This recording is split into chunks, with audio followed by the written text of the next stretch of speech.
Hey, welcome back to Happy Little Notaries. And I was debating, should I do a video or not? If you clicked on this, it's probably because you're expecting me to rave about all of the Davinci 20 new features. However, this is the first day I've actually put it on my system, and I've seen some chatter and played around with it and tested and compared things myself. So yeah, there are a lot of bugs. So there's a bit of an issue of importing in power grades from your old database into the new one. It does not like that.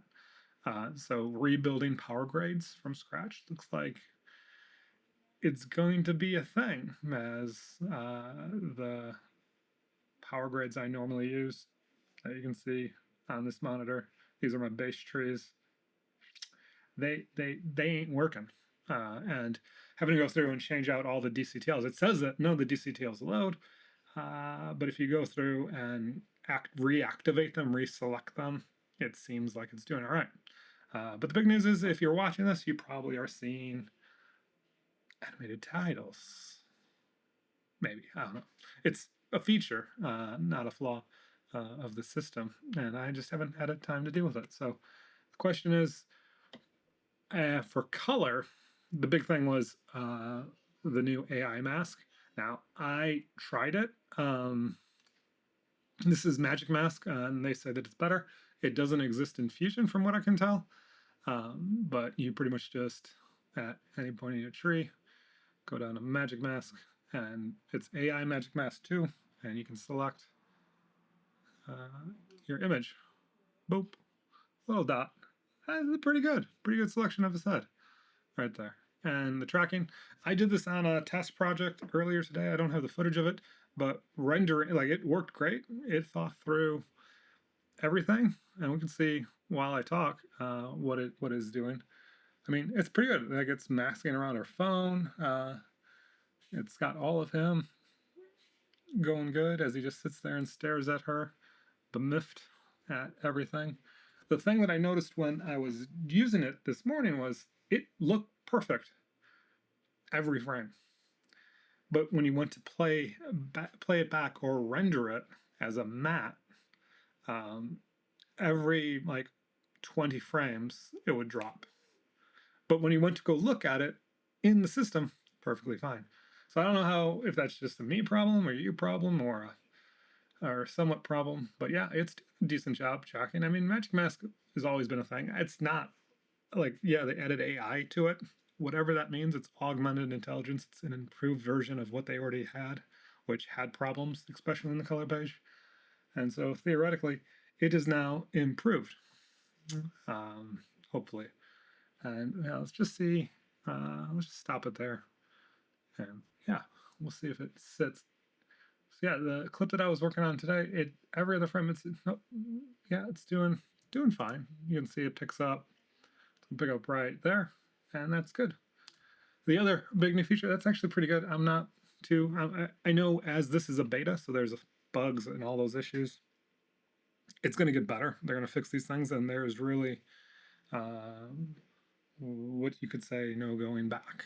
So if you're tepid about trying out the beta, don't do it on a working project, because that's a problem. So all the people that you see making videos right now, they're just trying to get views, they're trying to get likes, and they're going, oh wow, for color, there's this new thing called the color warper. We can just delete that note out there and free up some things.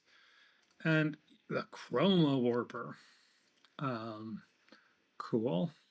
I rarely ever wanted to use the other warper, not because it was a pain to use, but because it didn't make sense in a lot of the ways in which I like to work and keep images natural and looking good.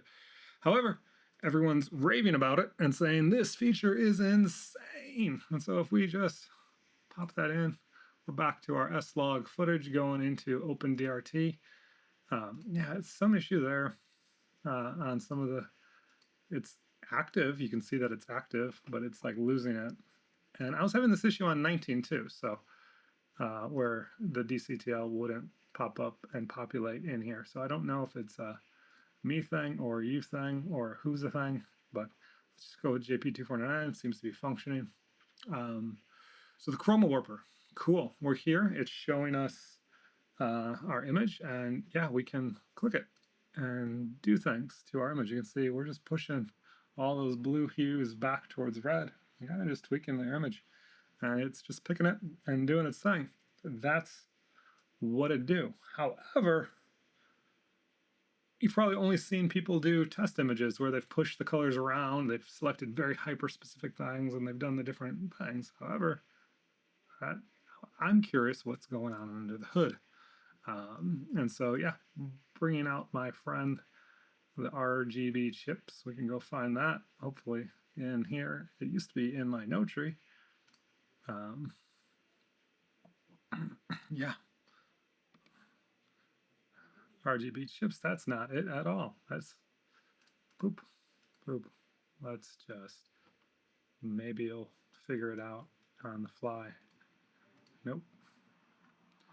Yeah, they're gonna have to figure out this DCTL thing, especially if you are if you use DCTLs. Let's just go with this one worked earlier.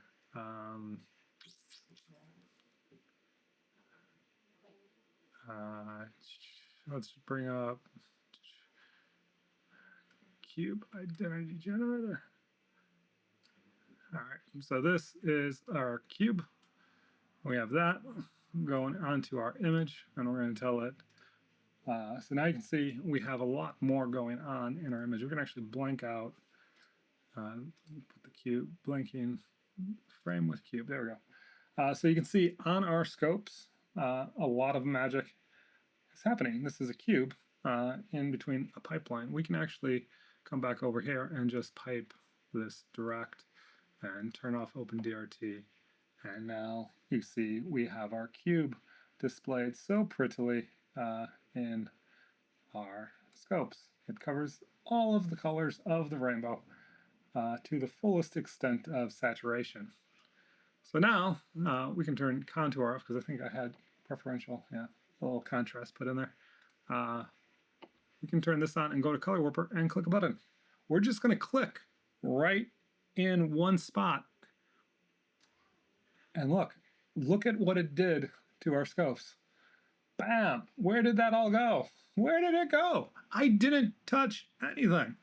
So apparently, using the Chroma Warper, even just putting a dot on it, activating it, causes it to munch on your footage and spit something back out. Did nothing here. I didn't even move I just put the dot on the image.